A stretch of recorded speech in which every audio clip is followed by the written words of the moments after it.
Welcome to the BBC News at 6. Heavy snow has swept across parts of Britain again, forcing the closure of thousands of schools and prolonging the misery for motorists, rail passengers and air travellers. Today it was the turn of central and southern England to bear the brunt. In the past 24 hours there have been snowfalls of up to 30 centimetres hitting Oxfordshire, Berkshire, Hampshire, Buckinghamshire and Surrey. More than 8,000 schools have closed, leaving hundreds of thousands of youngsters to enjoy holidays. The lowest temperature so far has been minus 18.4 Celsius at Braemar, but forecasters are predicting it could drop to minus 20 Celsius in parts of Scotland this weekend. Well, we have a series of reports from the worst affected areas. We begin with Robert Hall, who's in Hampshire for us tonight. Robert. Kate, this service area is on the edge of the town of Petersfield, right alongside the main A3 road that runs from London down to the south coast. In the last 24 hours, it's been at the heart of the difficulties in this part of Hampshire. It's been a haven for motorists who got into difficulties and a base for police trying to get them out of those difficulties. But of course, their misfortunes have been shared by many, many others. We've taken a trip right across this affected region to assess the snow chaos. Frozen Britain. While snow is continuing to fall across Berkshire this morning, and that's causing widespread... Another day, more snow and more gloomy headlines.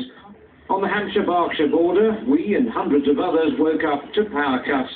It had simply been too dangerous to try and restore supplies. Unfortunately, the power looks as if it's going to be off all day. There's a huge area, surrounding villages, all the way out to Hook and Odium, that are all off as well. The electricity board couldn't work last night because of the health and safety issues, so therefore we think that it might very well be all day. In eastern Hampshire, daybreak brought an end to a chaotic night for drivers on the A3. They'd been trapped by a snarl-up from which there was no escape. Some had made it to emergency centres. Others had shivered in their cars. Fucking day after tomorrow, amigos. Told you, innit? There was people walking up and down with flags. I said a bit of the old Tai Chi, Wu Chi Gong, the electromagnetic fluctuation, and poof! As much as they could. I managed to grab a few hours sleep, but then as you know, daylight frozen like a fish finger. Captain Birdseye. Eventually got helped out, and 18 and a half hours later I got home. And it's going to get worse. People did manage to get to work this morning, even if there were a few extra chores along the way. We headed south to Basingstoke, reduced to icy chaos before Christmas and now in a frozen grip once again. The community had turned out to help each other then, and they were much in evidence today. Hampshire County Council, like so many other local authorities, has watched its reserves of road salt dwindling, so the latest forecasts are not encouraging. Travelling west past villages which are virtually cut off, there was more evidence of journeys brought abruptly to an end.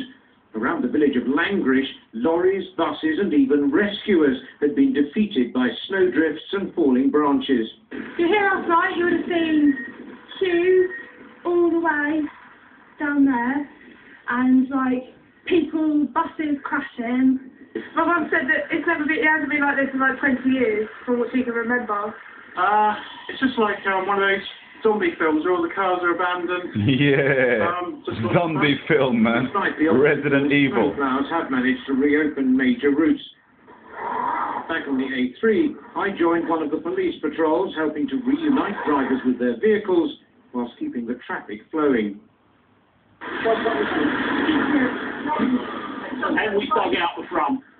One at least on his way, but nearly 100. This video, especially going out to all those idiots who say that there's no significance with the equinox and 21 and 2012 and all that stuff.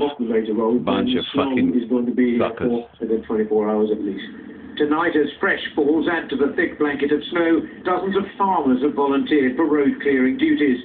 Across the south, there is a determination to beat the freeze, but with temperatures taking another tumble, daily life remains a challenge. Because all this snow shit started on the 21st of December. Across the region, the number of people that are helping and we've still got 3 years left, people out on foot some of us. To try and get down to the shops, to try and get on with life, as normal. Couple of snippets to end with. The prognosis for Kent isn't too good tonight. The temperatures here in Hampshire are already falling, and that's bad news with all this snow on the ground. And we started that reporter in the dark, as it were, this morning. Well, there are still power outages. About 5,000 homes, mainly in Sussex and Surrey, are going to spend another night without light or heat. The abominable snowman. Well, the north of England has seen less snowfall today, but 24 hours on from the weather hitting the area, sections of major roads were closed and schools shut. Our north of England correspondent, Danny Savage, has Frozen on the Britain. north, big freeze. Freeze, motherfuckers. With warnings not to venture out in the freezing conditions, the people of Liverpool did exactly that. The city centre was virtually deserted, with no buses running on the icy roads. Across a great swathe of Britain, offices were left nearly empty because of the weather.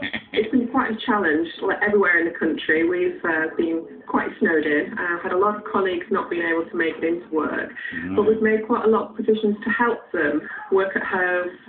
Told you, didn't I? It has begun. Today too, in West Yorkshire, 450 were shut. But just outside the aptly named hamlet of Mountain, the county's highest primary was actually open, despite the deep snow surrounding it. If we can get Frosty and we can get that stuff here, and it's all credit to them that we're open today, because they've come from all over to all 3 primary schools in Queensbury. We do open because then parents can get to work like we've got to work, and the kids are in school and being taught. But health and safety rules meant there was no playing outside. That was left to all the youngsters who were given the day off to enjoy the most snow they'd ever seen in their lives. Over huge areas, the snow isn't budging, and the icicles are growing. Yeah. But some people living here in the Pennines have seen it all before, and think too much has been made of the weather. There's nothing. I mean, in South they bother about stuff like this. Up north we don't. Honestly. Another reason why people feel as though they can't get out is because where the snow has fallen, side roads like this are receiving no grit. So it means that these conditions will continue for days to come. Yep. A 2-mile queue of trucks is now built up at a salt mine in Cheshire to try and get much-needed supplies to local councils. Salt and pepper. In the High Pennines, mounted rescue teams pounded through snowdrifts to reach a man with suspected pneumonia. They managed to get to their patient eventually, but an air ambulance was needed to take him to hospital. It's the day after tomorrow! In Shetland, a woman died and 2 others were injured in a road crash in snowy conditions. The Scottish Borders has seen some of the heaviest snowfall. Here in Lauder, there were the familiar problems of trying to get about, with several inches lying on the ground. But for some, it was a very unfamiliar scene. Apparently, amigos, I was reading on the web, online, that in 2012, the sun's poles, magnetic poles, will reverse. And that there'll be a coronal mass ejection, big fucking spurt of energy, and all those charged particles will rush down through into our atmosphere and our ionosphere and our stratosphere, because apparently there's a big breach in the planet's magnetic field or shield. I should know. How paints a pretty picture after the extraordinary weather of the last 24 hours. Pretty is not how local farmer Ian Harris might describe these conditions. With hundreds of cattle and sheep to feed, snow and ice can be a hill farmer's worst nightmare. The sheep can't get to the grass. Nightmare on Elm Street. Snow. Water for the animals at the farm. They've got to unfreeze the water tanks each morning. If it gets more snow as we do get, and the wind is picking up, you can lose sheep in snowdrift. From the farmer to the butcher to the baker to the milkman, when the weather strikes, in a community like this, everybody pulls together, because help isn't coming from anywhere else. Yeah, tell me about Down it. in the town, the snow has caused different problems, and while the council does its best, many locals still can't go out. So Hugh does his bit, delivering Frosty the Snowman. For local businesses reliant on transport links and shoppers coming from the outside, the weather is a real setback. It just slows everything down. We're not going to get. And it's like this everywhere, amigos.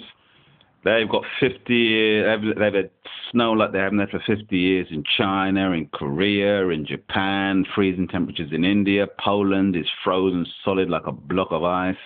America's had snowstorms. I mean, the whole bloody, a third of the planet is frozen. Then, of course, it's floods in Brazil. There's volcanoes exploding in the Rift Valley in Africa.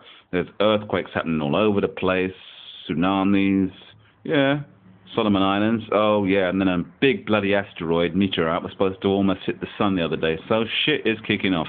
So forget the war on terror. That's just a distraction technique to keep the left hand from knowing what the right hand is doing.